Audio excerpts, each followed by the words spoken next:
사도 바울이 고린도에서부터 시작하여 로마로 가는 전 과정에 대해서 공부를 하려고 했는데 시간 관계상 사도 바울이 고린도를 떠나 예루살렘을 방문하는 과정까지 공부를 하려고 합니다.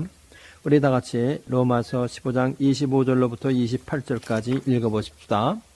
그러나 이제는 내가 성도를 섬기는 일로 예루살렘에 가노니 이는 마케도니아와 아가야 사람들이 예루살렘 성도 중 가난한 자들을 위하여 기쁘게 얼마를 동정하였음이라. 저희가 기뻐서 하였거니와 또한 저희는 그들에게 빚진 자니 만일 이방인들이 그들의 신령한 것을 나누어 가졌으면 육신의 것으로 그들을 섬기는 것이 마땅하니라. 그러므로 내가 이 일을 마치고 이 열매를 저희에게 확증한 후에 너희에게를 지나 서바나로 가리라. 지금 읽은 이 구절은 예루살렘 교회의 가난한 성도들을 위한 마케도니아와 아가야의 헌금이 마련되면 그 헌금을 가지고 예루살렘을 방문하고 그 후에 로마를 방문하겠다는 사도 바울의 결심을 말하고 있는 것입니다. 핍박으로 인해 에베소를 떠난 것을 주후 55년 여름으로 추정합니다. 사도 바울은 55년 여름부터 57년 초까지 1년 반 동안 마케도니아 지방과 아가야 지방의 헌금을 기다리면서 왕성한 선교 활동을 합니다. 이때 사도 바울의 선교 기록이 사도행전 20장 1절로 3절에 기록되어 있어요. 우리 읽어보십시다. 다 같이 사도행전 20장 1절로 3절. 소요가 그침에 바울이 제자들을 불러 고난 후에 작별하고 떠나 마케도냐로 가니라. 그 지경으로 다녀가며 여러 말로 제자들에게 권하고 헬라에 이르러 거기 석 달을 있다가 배 타고 수리아로 가고자 할 그때에 유대인들이 자기를 해하려고 공모함으로 마케도냐로 다녀 돌아가기를 작정하니. 요것은 1절로 3절까지 짧은 구절이지만은 여기에는 사도 바울이 에베소를 떠나서 예루살렘을 향하여 떠나고자 하는 바로 그 과정을 기록한 것입니다.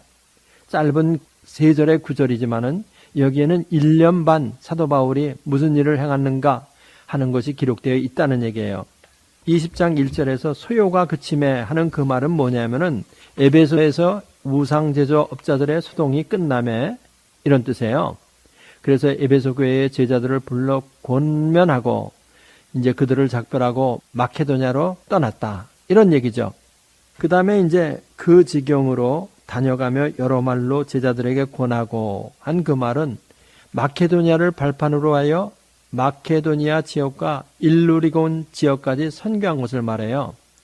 그 지경으로 다녀가며 여러 말로 제자들을 권했다는 그 말은 마케도니아를 선교 기반으로 해가지고 일루리곤 지역까지 선교를 한 것을 말해요. 거기 일루리곤이 어디냐면은 그 지도를 보세요. 거기 보면 일루리곤 나와 있죠. 어딘지 알겠죠? 그러니까 사도 바울이 마케도니아 북쪽에 거기 일루리곤이라는 지역이 있는데 거기에 전도를 한 거예요. 예, 그리스의 북쪽이에요. 예, 현재 그리스의 북쪽이고 그러니까 사도 바울이 에베소 선교를 끝나고 난 다음에 55년부터 57년까지 마케도니아와 일루리곤 지역을 전도를 한 거예요. 그 다음에 이제 헬라에 이르러 거기에 석 달을 있다가 헬라는 그리스를 말하는 거죠. 이 말은 일루리곤 선교를 마치고 돌아와 석 달을 헬라에 있었던 것을 말하는 거예요. 배 타고 수리아로 가고자 할 그때에 유대인들이 자기를 해하려고 공모함으로 마케도냐로 다녀 돌아가기를 작정하니. 이것은 이제 무엇이냐면은 사도 바울이 예루살렘을 가고자 한 것을 이제 말하는 거예요. 로마서를 다 써서 브리스길라와 아굴라 편에 로마로 붙이고 그 다음에 이제 배 타고 수리아로 가고자 할 때 그때에 거기 보세요. 고린도에서 수리아로 가고자 한 그때라는 말은 무엇이냐면은 사도 바울이 고린도에서부터 그냥 직접 그 수리아로 거기 보면 시돈 땅이라고 써 있죠. 예루살렘 위에 시돈 그리로 직접 가려고 계획을 했었는데 유대인들이 사도 바울을 해하려는 공모가 있는 것이 발견돼 가지고 그 배를 타지 않고 고린도에서 육로를 통해서 베레아로 가게 되고 베레아에서 빌립보로 그 다음에 드로아를 통해서 에베소를 통해서 두로를 거쳐서 예루살렘으로 가게 되는 그러한 그 경로를 택하게 돼요. 거기 빨간 라인 쭉 그려져 있죠. 그래서 사도 바울이 각 도시를 들리면서 생긴 일을 개략적으로 간단하게 공부를 하면서 가려고 그래요. 드로아에서 생긴 일이 뭐냐? 드로아에서 생긴 일. 거기서부터 공부를 해보십시다. 드로아가 어떤 데인지 아세요? 드로아는 사도행전 16장 9절에서 바울이 밤에 기도할 때 마케도니아인이 환상 중에 나타나 바울에게 도움을 청한 그 곳이에요. 지도를 보면 어디 있냐면은 바로 그 빌립보 그 남쪽에 보면 트로아스 이렇게 돼 있죠. 트로아스. 영어로는 그게 트로아스예요. 우리말은 드로아로 돼 있지만은 트로아스예요. 여기서 생긴 일이 뭔 줄 알아요? 유두고라고 하는 청년이 바울의 설교를 듣다가 3층 누각에서 떨어져 죽은 것을 살린 기사가 여기서 나오는 거예요. 우리 사도행전 20장 8절로부터 11절까지 읽어보십시다. 우리의 모인 윗다락에 등불을 많이 켰는데 유두고라 하는 청년이 창에 걸터 앉았다가 깊이 졸더니 바울이 강론하기를 더 오래 하매 졸음을 이기지 못하여 3층 누에서 떨어지거늘 일으켜보니 죽었는지라. 바울이 내려가서 그 위에 엎드려 그 몸을 안고 말하되 떠들지 말라 생명이 저에게 있다 하고 올라가 떡을 떼어 먹고 오랫동안 곧 날이 새기까지 이야기하고 떠나니라. 유두고라는 청년이 졸다가 떨어져 가지고 죽게 된 거죠. 근데 사도 바울이 살린 것을 말하는 거예요. 여기서 우리라고 하는 1인칭 복수가 나오죠. 여기 우리가 우리의 모인 윗다락에 등불을 많이 켰는데 이것은 뭐냐면은 사도행전의 기록자인 누가가 동행하고 있음을 말하는 거예요. 그 전에서는 그런 말이 안 나와요. 우리라는 표현이. 근데 이제 여기서부터 사도행전의 기록자인 누가가 동행하면서 자기가 보고 들은 것을 쓰게 되니까 그 기록하는 방법에서 우리가 하는 이런 말이 나오는 거예요. 올라가 떡을 떼어 먹고 오랫동안 곧 날이 새기까지 이야기하고 떠나니라. 조금 전에 그 유두고라는 청년이 죽었고 그 다음에 그걸 살리고 그 다음에 이제 드로아 사람들이 계속해서 또 말씀을 들었다는 얘기예요. 사도 바울이 강론하는 말을 계속 듣고 새벽이 되면 여행을 떠날 사람이 밤새도록 하나님의 말씀을 강론하고 가르쳤다는 겁니다. 정말 사도 바울 대단한 사람이죠. 이런 거를 봐더라도. 그 다음에 밀레도에서 생긴 일, 그 지도를 보세요. 밀레도가 어디냐면은 에베소 동남쪽에 밀레도라고 있죠. 거기 밀레투스, 영어로는 밀레투스예요. 바울은 밀레도에서 약 30마일 서북쪽에 떨어진 에베소 교회의 대표들을 청해요. 밀레도에서. 그래가지고 거기서 또 고별 설교를 하죠. 사도 바울은 환난과 핍박이 예견되지만 예루살렘을 방문하려고 하는 이유를 여기서 명백하게 표시를 해요. 밀레도에서 무슨 설교를 했는지 그런 것들은 여러분들이 직접 읽어보시고 사도 바울이 여기서 환난과 핍박이 예견되는데도 불구하고 예루살렘을 방문하려고 하는 이유를 명백하게 표시하는데 그 이유가 뭐냐? 사도행전 20장 22절 읽어보십시다. 보라 이제 나는 심령의 매임을 받아 예루살렘으로 가는데 거기서 무슨 일을 만나는지 알지 못하노라. 심령의 매임을 받아 자기가 예루살렘으로 가고 있다는 거예요. 우리말로는 심령의 매임을 받아 이렇게 기록되어 있는데 심령이 원어에는 푸뉴마, 영어로는 스피릿, 푸뉴마에서 스피릿에서 결정을 내렸다 하는 이러한 말이죠. 그러니까 우리가 공부한 대로 따르면 인간의 영혼의 깊은 곳에서 결정을 내렸다 하는 이러한 말도 되고 또 성령 안에서 결정을 내렸다 하는 말도 돼요. 바울은 밀레도를 떠나 두로에 도착했어요. 지도 보세요. 두로 어딘지.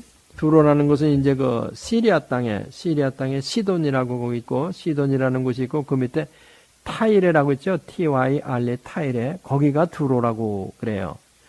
영어로는 TYRE 타이레고 우리말로는 두로. 바울은 그러니까 밀레도를 떠나 두로에 도착하여 거기서 일주일을 머물었어요.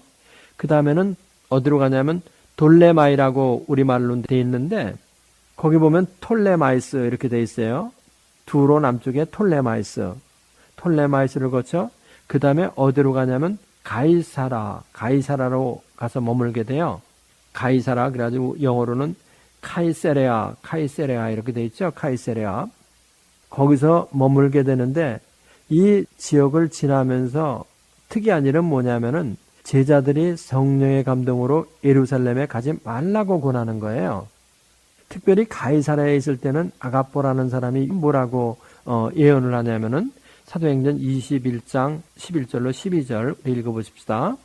우리에게 와서 바울의 띠를 가져다가 자기 수족을 잡아매고 말하기를 성령이 말씀하시되 예루살렘에서 유대인들이 이같이 이 띠 임자를 결박하여 이방인의 손에 넘겨주리라 하거늘 우리가 그 말을 듣고 그곳 사람들로 더불어 바울에게 예루살렘으로 올라가지 말라 권하니 그 아갑보라는 사람이 와가지고 바울의 띠를 가져다가 예루살렘에서 유대인들이 이 띠 임자를 결박하여 이방인의 손에 넘겨주게 될 것이다.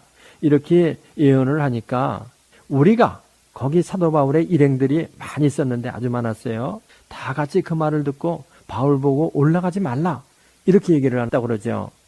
그런데 사도 바울은 그래도 굳이 올라가려고 그러죠. 그러면서 그 사도 바울이 올라가려고 하는 이유가 뭐였었냐면 사도행전 20장 22절에 나는 심령의 매임을 받아 예루살렘에 간다. 사도행전 20장 22절 우리 다시 한번 읽어보십시다. 보라 이제 나는 심령의 매임을 받아 예루살렘으로 가는데 거기서 무슨 일을 만날는지 알지 못하노라. 여기서 심령의 매임을 받아 심령이 영어로는 스피릿이고 원어에는 푸뉴마라고 되어 있는데 이 푸뉴마는 인간 영혼의 깊은 곳이다. 이것을 표현할 때도 쓸 수 있고 성령을 의미할 때도 쓸 수가 있는 거라는 거 말씀을 드렸어요. 그런데 우리는 여기서 혼동을 하게 돼요. 자신의 사역 안에서 하나님의 뜻이 실현되는 것을 제1의 모토로 삼고 있는 사도 바울이 꼭 성령께 불순종하고 있는 것 같아서 혼동이 일어나는 거죠. 그렇죠? 그래서 어떤 사람들은 사도 바울이 불순종을 했다고 하는 사람들도 있어요. 특별히 그 오순절 계통에 속한 사람들은 그런 말을 하죠. 어떤 사람은 죄수로서 로마를 방문하게 되는 것이 하나님의 뜻이다. 이렇게 말하는 사람도 있어요. 또 어떤 사람은 사도 바울이 하도 열심히 전도만 하고 성경을 쓰려고 하지 않기 때문에 옥에라도 집어넣어서 후세 사람들이 읽을 성경을 기록하게 하기 위해서 하나님이 할 수 없이 사도 바울을 옥에다 집어넣고 옥중서신을 쓰게 했다. 이렇게 말하는 사람도 있죠. 또 어떤 사람은 동족에게 복음을 전하려는 그 개인적 열정이 너무 강해가지고 그랬다. 뭐 여러 가지로 이거를 그 자기 나름대로 해석을 하지만 모두가 다 이런 설명들에는 약점이 있어요. 그런데 그 약점에 대해서는 저는 지면상 말하지 않으려고 그래요. 그렇지만 더 공부를 해가면 사도 바울이 어떤 마음하에서 그랬는지 그거를 우리가 이해하게 될 것 같아요. 그거를 공부해보자는 겁니다. 분명히 사도행전 21장 4절을 보면 예루살렘에 들어가지 말라 이렇게 성령이 말씀하셨어요. 사도행전 21장 4절 읽어보십시다. 제자들을 찾아 거기서 이레를 머물더니 그 제자들이 성령의 감동으로 바울더러 예루살렘에 들어가지 말라 하더라. 성령의 감동으로 바울더러 예루살렘에 들어가지 말라 이렇게 말했다는 거예요.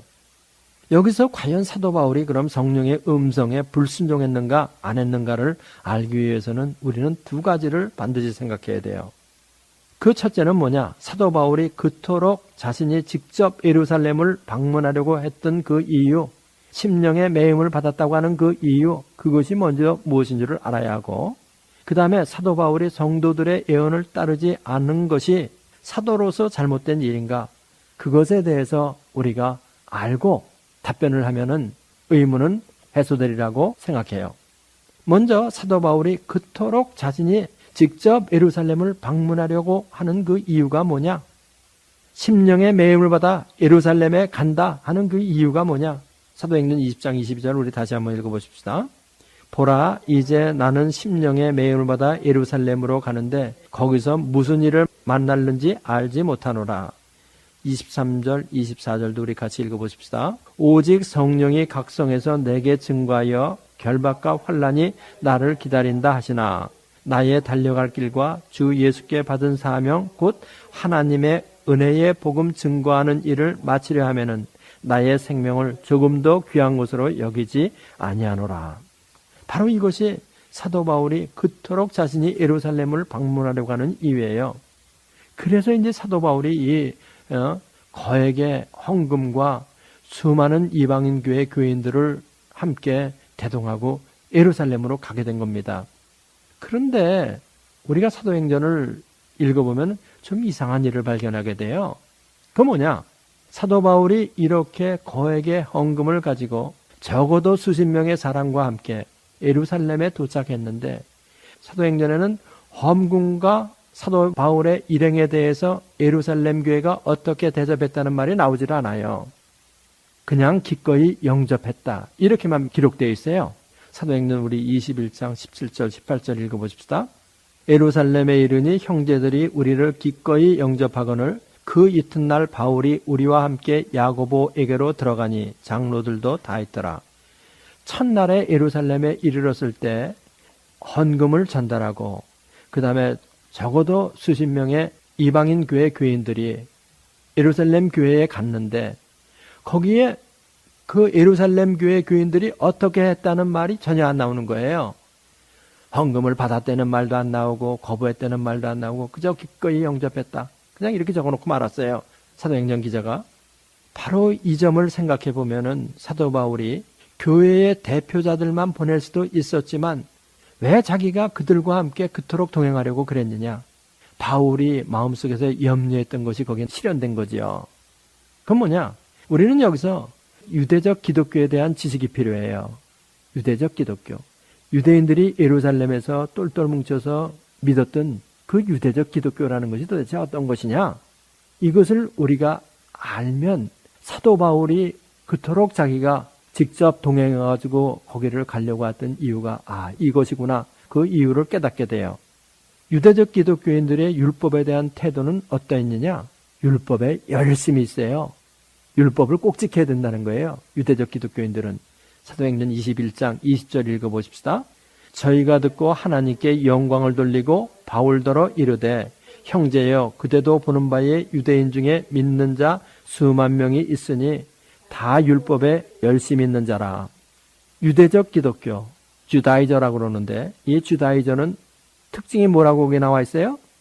율법에 열심히 있다는 거예요. 그러니까 이 사람들은 예수님을 믿었지만 함께 율법도 지켜야 한다고 말하는 사람들이에요. 이게 바로 유대적 기독교, 주다이저들의 특징이에요. 그래서 기독교인이 되기 위해서는 이방인들도 할례를 받아야 한다고 주장하는 사람들이에요.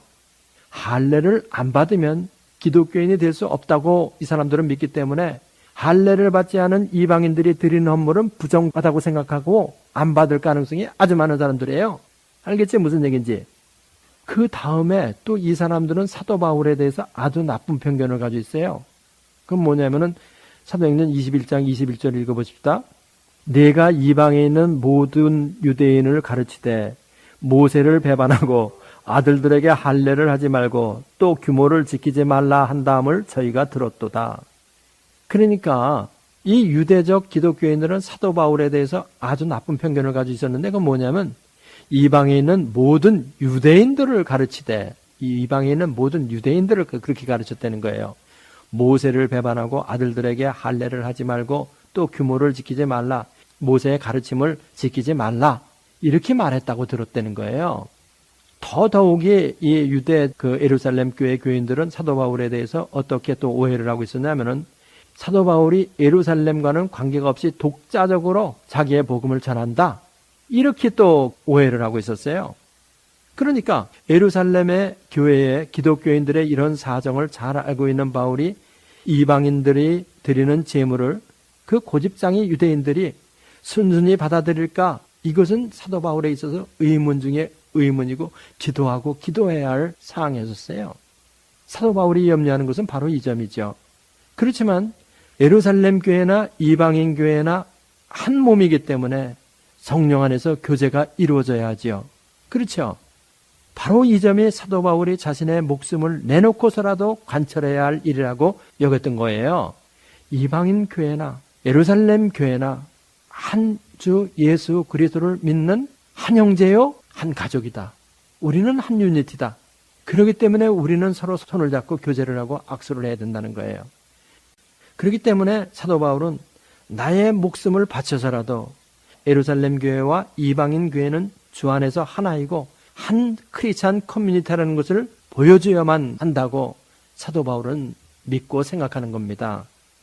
그래서 사도 바울의 이런 염려와 근심을 사도 바울은 로마서를 쓰면서 로마 교회 교인들에게 알리면서 중보기도를 부탁하죠. 15장 30절로 31절 읽어보십시다. 형제들아, 내가 우리 주 예수 그리스도로 말미암고 성령의 사랑으로 말미암아 너희를 권하노니 너희 기도에 나와 함께 힘을 같이하여 나를 위하여 하나님께 빌어 나로 유대에 순종치 아니하는 자들에게서 구원을 받게 하고 또 예루살렘에 대한 나의 섬기는 일을 성도들이 받음직하게 하고.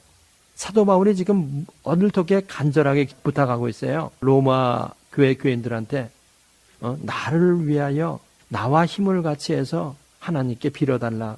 유대에 순종치 아니하는 자들에게서 구원을 받게 하고. 사도 바울이 예루살렘에 가면 거기서 정말 죽이려고 그러는 사람들 많잖아요. 그 사람들에게서 구원을 받게 하고, 그 다음에 예루살렘에 대한 나의 섬기는 일을 성도들이 받음직하게 하고, 한 성도로서 한 형제로서 기꺼이 받아들일 수 있도록 너희들이 기도해달라. 로마 교회에 이렇게 부탁하는 거예요. 그렇죠? 그때 예루살렘 교회는 예수님의 동생, 바로 직계동생 야고보에 의해서 지도되고 있었어요. 이 야고보라는 사람은 유대교에서도 어떤 사람으로 나오냐면은 의로운 사람이다. 이렇게 돼가지고 요세푸스가 기록한 역사서에도 나오는 이러한 성자로 추앙받는 이러한 사람이에요. 이 사람은 관용적인 이러한 태도를 취하는 사람으로 나오죠. 이때 야고보는 뭐를 이야기를 하냐면은 약 20년 전에 최초의 공의회에서 사도들이 결의한 사항을 다시 한번 반복해서 말을 해요. 그건 뭐냐? 믿음에 의해서 구원을 받고 목매어 죽인 것, 우상의 제물 등 이런 것들을 멀리하라. 우리가 과거에 너희들에게 그것을 써서 보냈었다. 그것을 다시 한번 반복하죠. 이것은 뭐냐? 그것은 아직도 효력이 있을 뿐더러 그것을 지키면 우리는 한 형제다. 이렇게 간접적으로 선언하는 거랑 똑같은 거예요. 이거는 사도행전 21장 25절 한번 읽어보십시다. 주를 믿는 이방인에게는 우리가 우상의 제물과 피와 목매어 죽인 것과 음행을 피할 것을 결의하고 편지하였느니라 하니. 그런데 여기서 우리가 생각해 봐야 할 것이 하나 있습니다. 이제 이렇게 돼가지고 이제 예루살렘에 가서 사도 바울은 죄수가 돼가지고 이제 로마로 가게 되는데, 그 후에 그러면은 예루살렘 교회는 어떻게 됐느냐? 이거 우리가 한번 생각해 봐야 할 필요가 있어요. 사도 바울이 이렇게 예루살렘 교회와 이방인 교회는 한 몸임을 믿고 자기의 목숨을 바쳐서라도 그것을 입증하고 싶었는데, 역사상 그러면은 유대적 기독교는 어떻게 됐느냐? AD 70년, 여러분들도 잘 아는 것처럼 로마의 디도 장군, 베스파니안 황제의 아들인 디도 장군, 영어로는 타이투스라고 그러죠. 이 타이투스 디도 장군에 의해서 예루살렘 성전이 돌 위에 돌도 남지 않고 회파가 돼버리죠. 금을 찾으려고 그냥 성전을 완전히 회파해버린 거예요. 예수님이 예언하신 그대로 됐죠. 그래서 율법 준수를 고집하던 예루살렘 교회는 역사의 뒤안길로 그냥 사라져버리고 말았어요. 성전이 없으면 율법을 집행할 수 없는 겁니다. 그렇기 때문에 유대적 기독교는 유지될 수 없어요. 여기서 어떤 역사적 아이러니 같은 걸 느낄 수가 있을 거예요. 예? 사도 바울은 그처럼 예루살렘 교회와 이방인 교회가 하나인 것을 입증하고 싶어서 자기의 목숨을 내어놓고 거기를 갔는데, 역사의 흐름 속에서 그 교회는 역사의 뒤안길로 그냥 사라져버리고 마는 그런 교회였었다. 이제 사도 바울은 예루살렘에서 영어의 몸이 되고 가이사라 감옥에서 2년을 지내게 돼요. 그리고 나서 이제 로마로 호송되고 제수의 몸으로 로마를 방문하게 됩니다. 로마서를 쓸 당시 평안히 나가 여러분과 함께 쉬기를 바랬던 사도 바울은 제수의 몸으로 로마를 방문하게 된 것입니다. 사도 바울이 그렇게 편지를 보냈잖아요. 나로 평안히 여러분께 나아가서 여러분들과 함께 쉬게 해달라. 사도 바울은 그런 편지를 보냈는데 이제 제수의 몸으로 로마를 방문하고 있다. 사도 바울에 있어서 중요한 사상은 뭐냐면은 자신이 전하는 복음이 그리스도에게 직접 계시를 받은 것이지만은 예루살렘 교회와 이방인 교회가 주 안에서 전체가 하나다. 이런 사상을 가지고 있어요. 로마서 15장 19절 읽어보십시다. 이 일로 인하여 내가 예루살렘으로부터 두루 행하여 일루리곤까지 그리스도의 복음을 편만하게 전하였노라. 여기 이 구절을 보면 무엇을 알 수 있냐면 사도 바울이 예루살렘과 일루리곤, 유대와 이방인, 이 모두가 다 한 교회라는 것을 지금 간접적으로 표시하고 있어요. 이 구절에서. 그렇죠? 사실은 사도 바울은 예루살렘에서 복음 전하지 않았어요. 그런데 사도 바울이 예루살렘으로부터 일루리곤까지 다 통틀어서 복음, 이를 하나로 다 통일을 하고 있는 거예요. 한 형제다. 이런 것을 보더라도 사도 바울의 그 세계교회, 이 사상을 우리는 알 수 있는 거죠. 그래서 그걸 입증하려고 심령의 매임을 받아서 나는 간다. 이런 고백을 하게 됐으리라고 저는 믿어요. 다음에 우리가 공부할 것은 무엇이냐면은 사도 바울이 성도들이 한 예언에 대해서 사도로서 따르지 않은 것이 성령께 불순종한 것이냐, 이거를 우리는 또 공부를 해야 돼요. 사도 바울이 예루살렘에서 죄수의 몸이 되고 난 다음에 로마로 가는 과정에서 적재적소에서 예수님이 나타나셔가지고 사도 바울을 강건하게 하고 힘을 주고 그러는 게 기록되어 있잖아요. 만약 사도 바울이 불순종해서 간 거라 그러면 예수님 안 나타나요. 절대로 안 나타나요. 그러니까 사도 바울이 성도들의 한 예언을 따르지 않았지만은 그것은 영적 질서에 어긋난 일이 아니었다는 것을 우리가 지금 공부를 하면 돼요. 고린도전서 14장 29절로부터 33절까지 우리 좀 길지만 읽어보십시다. 다 같이. 예언하는 자는 둘이나 셋이나 말하고 다른 이들은 분변할 것이요, 만일 곁에 앉은 다른 이에게 계시가 있거든 먼저 하던 자는 잠잠할지니라. 너희는 다 모든 사람으로 배우게 하고 모든 사람으로 권면을 받게 하기 위하여 하나씩 하나씩 예언할 수 있느니라. 예언하는 자들의 영이 예언하는 자들에게 제재를 받나니 하나님은 어지러움의 하나님이 아니시요 오직 화평의 하나님이시니라. 아멘. 여기서 관심을 가져야 할 말이 어떤 말이라고 생각해요? 109절에서 한번 자신의 의견을 얘기해봐요. 예언하는 자들의 영이 예언하는 자들에게 제재를 받나니, 이 말입니다. 우리 고린도전서 14장 32절 다시 한번 읽어보십시다. 32절만. 예언하는 자들의 영이 예언하는 자들에게 제재를 받나니, 그 다음 하나님은 어지러움의 하나님이 아니시요 오직 화평의 하나님이시니라. 예언을 하는 자들의 영이 예언하는 자들에게 제재를 받는다는 그 말은 무슨 말이냐면은, 예언은 언제나 예언을 하는 자, 예언하는 영은 언제나 예언을 하는 자, 예언을 하는 자가 여기서 뭐예요? 말씀을 전하는 자, 이거를 의미하는 거예요. 말씀을 전하는 권위를 가진 자, 이 사람에게 제재를 받는다는 겁니다. 그러니까 우리가 교회에서 은사를 받았다고 이제 그런 사람들은 많죠. 그 은사를 받은 거 그거 참 좋은 일입니다. 은사를 받아야 돼요. 사람들은 정말 은사 받고 체험을 해야 돼요. 사도 바울이 그래서 로마로 가는 목적 중에 하나가 그 은사를 여러분들에게 나누어 주려 합니다. 이런 말을 한 적이 있잖아요. 그러니까 은사를 받는다는 거 우리 신앙생활에서 참 중요해요. 그런데 하나님은 화평의 하나님이다. 질서의 하나님이다. 그 질서에 의해서 통제를 받는다는 거예요. 예언하는 자의 영은 말씀은 전하는 자에게 제재를 받는다는 거예요.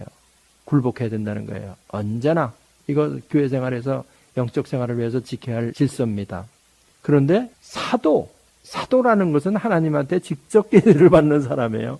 그 사람이 아무리 성도들이 예언을 하고 뭐를 했어도 하나님께 직접 계시를 받는 사도, 이 사람이 그것을 갖다 수납을 안 하면 그냥 끝나는 겁니다. 이것이 교회의 질서예요. 그것이 교회의 화평이고. 그러니까 사도 바울이 나는 심령에 매여 예루살렘에 가고 있다.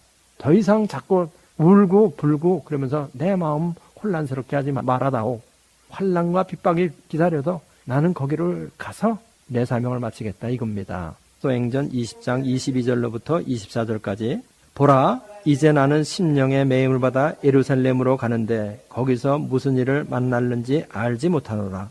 오직 성령이 각성해서 내게 증거하여 결박과 환난이 내게 기다린다 하나, 나의 달려갈 길과 주 예수께 받은 사명 곧 하나님의 은혜의 복음 전하는 일을 마치려 하면은 나의 생명을 조금도 귀한 것으로 여기지 아니하노라.